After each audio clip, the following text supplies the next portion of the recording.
Hello, welcome to the Author's Note. I'm your host, Thomas Linnell. In this episode, we'll be talking about the Thomas Gunn series, how it came about, how I designed the series, discuss the first four books of the series, and I'll also read a short story called The Circle. Well, the first book of the series is actually called The Mississippi Murders.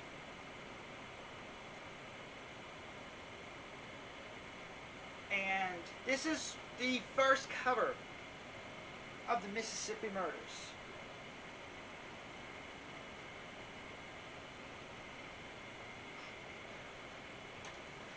As you can tell, there is a picture of some steps. That's from the Beauvoir in Biloxi, Mississippi, where I took the picture. But the Beauvoir is a history of where Jefferson Davis, the former Confederate president, retirement home was. So, if you ever go to Biloxi, go see that. The second cover to that first book was through Lulu. This was through Amazon, and this actually is from the same. This is actually from the Beauvoir, and all it is, it's Thomas Gunn he's working as a media liaison for three New Hampshire law enforcement agencies in northern New Hampshire, of course. And he gets a call from an old friend who went to school at Boston College, but his friend was from Hattiesburg, Mississippi, but he decided to go to Boston College.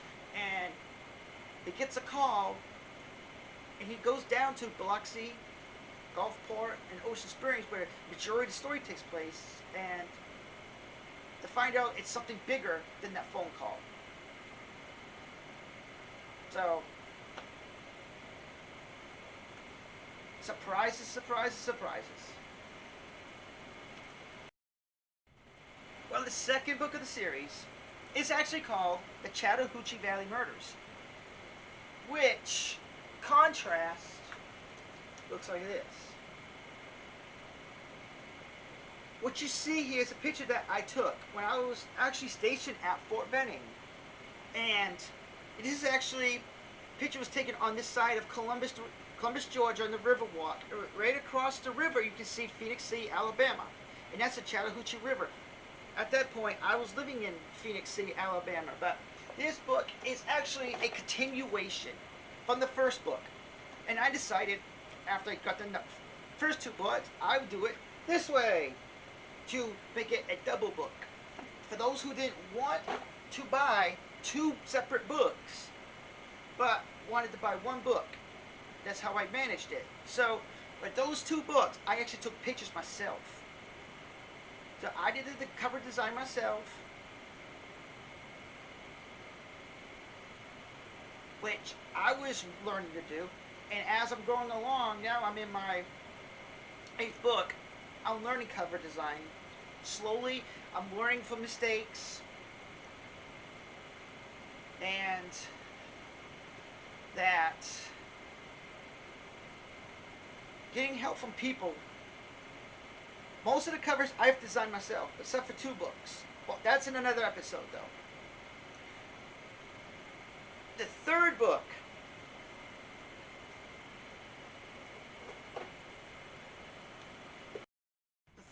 is called The Savannah Getaway. So, it looks like this.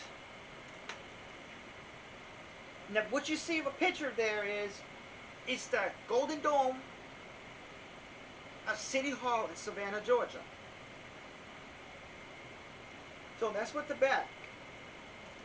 And to be frank, as I was going on in the series, it hit me that how the series goes is where from I live, from Biloxi to Phoenix City to Savannah. So I didn't really think about that until one day I thought about it. Like, wow, I never followed the pattern until I never caught on. And and it's like, wow, I just could not believe the pattern I created. And the first two books, okay, it's the first book's actually a crime mystery, but starting the second book, you add drama to it. So, and my writing style for the first couple books is the same, and the third book, it's the same. All for the first three books, the writing's the same. So as I was satisfied with that writing style, but when I get into the fourth book, I want to do something different. Well, this is my shortest book of the series. It's 200 pages. In this book here, it's called The Salem Vacation. And the picture you see here is a picture of the Roger Connick statue in Salem, Massachusetts. And the effects, I use a program. So it's a picture I took of myself. And if you ever have a chance to go to Salem, it's a lovely place. But in that book, I started to write off with get to the action quick. But I got burnt out. Well, I want to say within almost 100 pages into it. So then I had to go back to my old writing style to finish it up. I was just dabbing in it to see how it would come out, and I didn't really care for it. So all it really is it's a continuation of from the first book, but more characters, surprise events, and always keep you on your toes. Okay, now let's get to the story. The Circle. It goes. There I am, that crying baby, who was just born. The date is September 21, 1973. My father was a 26-year-old man working in the factory in town, Monday through Friday, 16-hour days, 80 hours a week to support my mother and myself. My mother stayed home and took care of me and did housework during the day. And when supper was done, she was done for the night when it came to the housework. My father was a quiet man. He would smoke his cigars and drink his beer. He would only drink on Friday and Saturday nights. He would buy a 24-pack on Friday, and it would last him 2 months, as he would drink 4 cans the most in a night. My father loved the New York Giants football team in the National Football League, New York Yankees of the American League of Major League Baseball. He would watch the New York Islanders and the New York Knicks, as he was born in New York. But his parents moved the Grand State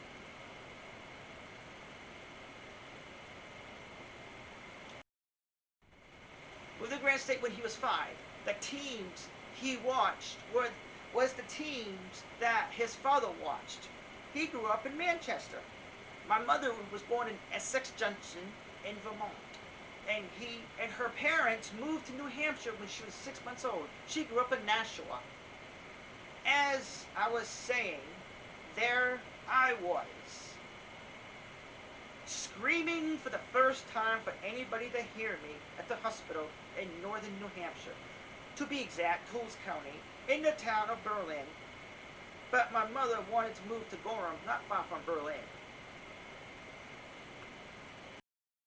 It was odd when I grew up. My mother's father was a fan of the New York Jets, New York Rangers, Boston Celtics, and Boston Red Sox. So whenever my grandfather was over visiting my mother on the weekend, and he saw my father watching the Knicks and Yankees games, he would tell my father to watch a real game. My father would reply, "But when was the last time Boston won the World Series?" "Oh, that is right, before 1920, and Babe Ruth happened from New York, from Boston to New York. At least New York does not choke in the World Series." When it came to the Jets and Giants, my grandfather would let my father have it. At least the Jets have won a Super Bowl. Christ, the Giants can't even make it there to win it. My grandfather And my father would do things like that in a spirit of competition. And my mother knew that, so she didn't say anything. My mother's father liked Boston College when it came to college football. My father's father would watch Army, as his father served in the Army during the Great War, as what they call it back then. Whenever the Army would play Notre Dame, my grandfather would tell my father, "Go gold and black, I mean Notre Dame." It was Christmas Eve of 1980, and I was 7 years old. My mother's parents were on their way to visit my mother, and the roads were a little icy, and my grandfather hit some black ice and spun around and was facing a snowbank on the side of the road while being in the middle of the road. He tried to get back into the proper position, and two vehicles coming from two different directions hit the black ice and could not stop and rammed into the side of the car on both sides, crushing my grandparents on impact. What a time to have state police come knocking on the door and delivering the news. My mother was in tears. My father was holding her closely, as he knew what she was going through. He lost his mother when he was 13, when somebody ran over her speeding and left her to die. My grandfather died during a logging accident while taking a temporary position in northern Maine when my father was 16. My father was being watched by the neighbors next door, and they raised him for the next 2 years until he graduated from high school in 1965. Christmas would come and go year after year, and my mother had took the look of grief until the Christmas of 1989, when she decided to commit herself to the nearby mental hospital. My father was in shock that my mother did that. I was 16, and I had 2 more years of school before I graduate. My father tried to get my mother out of the mental hospital many times over, but they could not release her because she committed herself, and she was the only one who could release herself. At home, I saw my father only on the weekends, and he would go through a 24 case of beer in one night. I would stay over at my friend's house whenever my father would be drinking that much, or I needed to be around somebody, as he was never around. My friend's parents were more like parents to me at that time. During the week, when I would come home, I would see my father put holes in walls, and I was not impressed. My mother would not accept any visitors, including my father and myself. I felt betrayed that my parents have lost their way over the years. And it seemed that it did not hurt them, but it hurt me emotionally, physically, and it made me question them for their actions. When my senior year started, I moved to my friend's house. At his parents had no problem with it, as they knew of my situation. My mother stopped talking to everyone. My father never called, nor came over to my friend's place to check up on me. I knew where I stood in their minds, and it was not with them. They had other plans, and I was not one of them. High school graduation came, and my father was at home drunk and passed out on the couch. My mother was being a mute. I had tears in my eyes when I did not see neither of them in the audience. I knew my answer of how important this was to me. And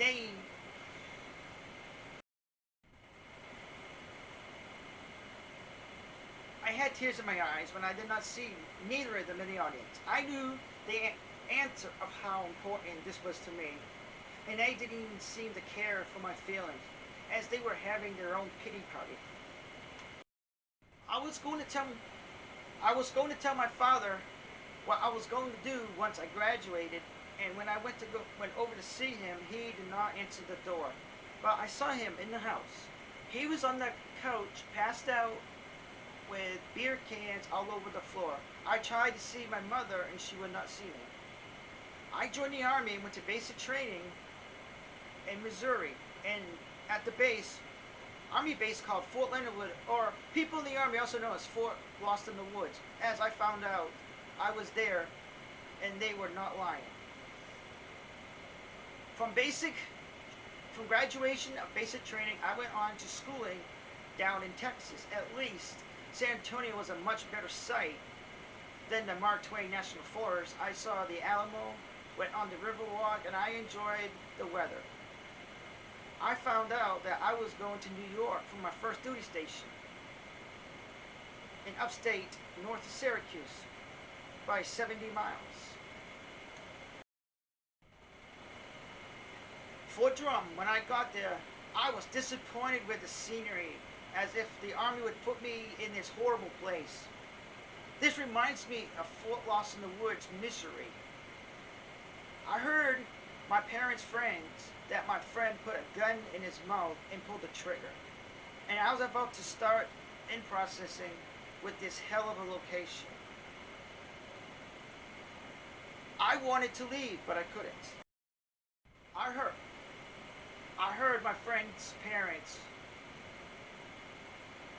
I heard my friend's parents that my father put a gun in his mouth and pulled the trigger as I was about to start processing with this hell of a location.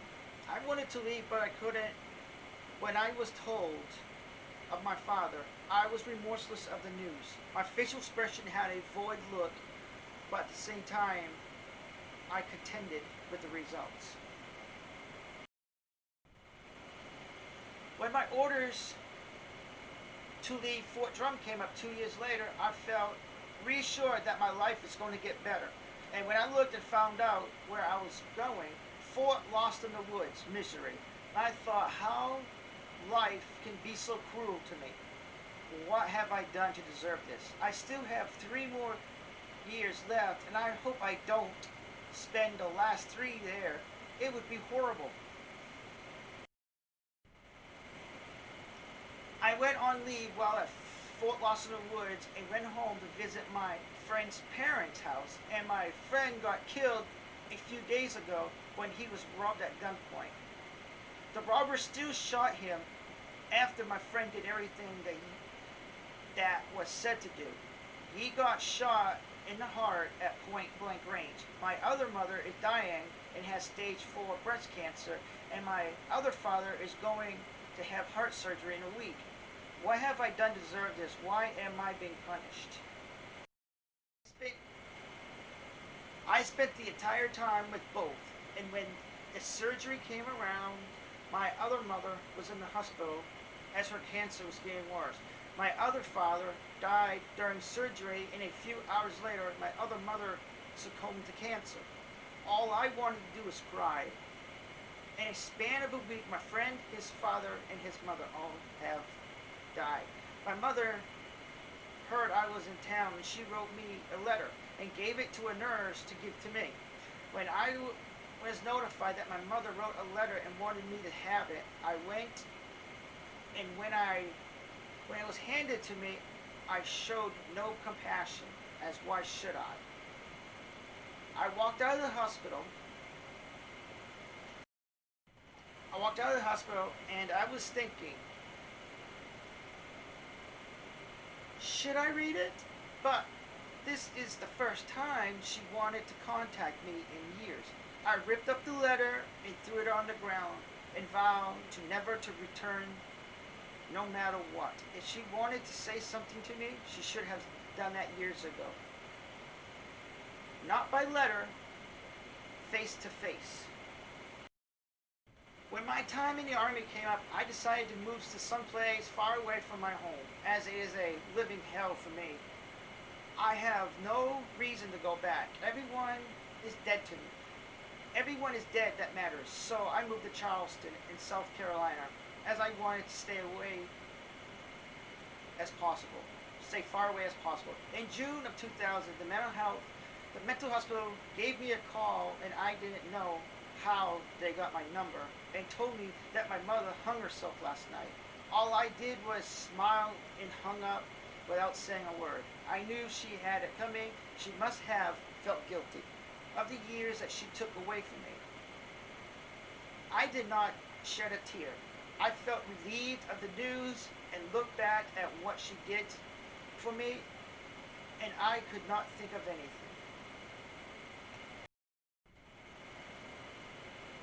I knew in my, I knew in almost 27 years I have lost everything.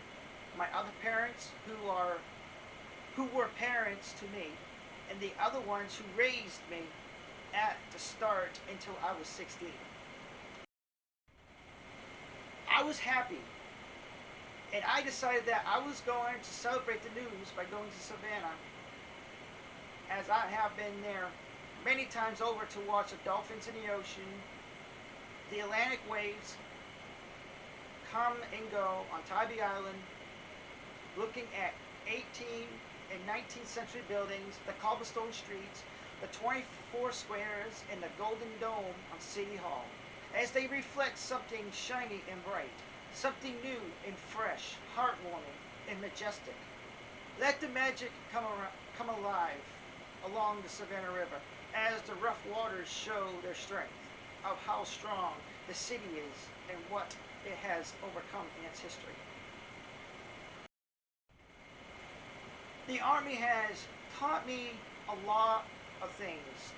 So has my fake parents, the ones who shut me out? Yes, them. The Army taught me to adapt and overcome.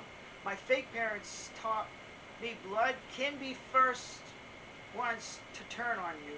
And for my other parents, the family does not have to be blood. As my friend was like my brother. We did everything together. My other parents were at my graduation from high school and from my Army basic training. They showed me love where my fake parents optioned out. How life is funny sometimes. You are dealt certain cards and a deck, and the only thing you can do is the best situation that is given to you. I turned out fine, and I knew who loves me and who doesn't. I look back and I live for my friend and my other parents, not for my fake parents. I forgot to tell you something, that I met this girl who is 2 years younger than I.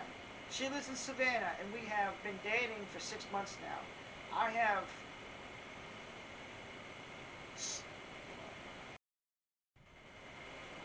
I told her my parents are dead. I am not lying. My parents died on the same day, a few hours from one another, and my brother died a week prior before them. She does not need to know my fake parents. They created the biggest sin a parent can make, and that is do what they want, do what they did to me. I will not forget nor forgive, as I will always remember who was by my side and who wasn't. If if you wait patiently, things will come around to your favor. You can't give up. I didn't. Yeah, I don't believe the quit exists. I don't believe that quit exists. Giving up is not in my vocabulary. There is no I in team, and always look out for yourself. If you don't, nobody will. Here I lay in this ground in Georgia, as I've been I've been here for 13 years now. My gravestone reads September 21, 1973 to July 4th, 2007. I died from injuries from an accident that occurred on June 30th, 2007.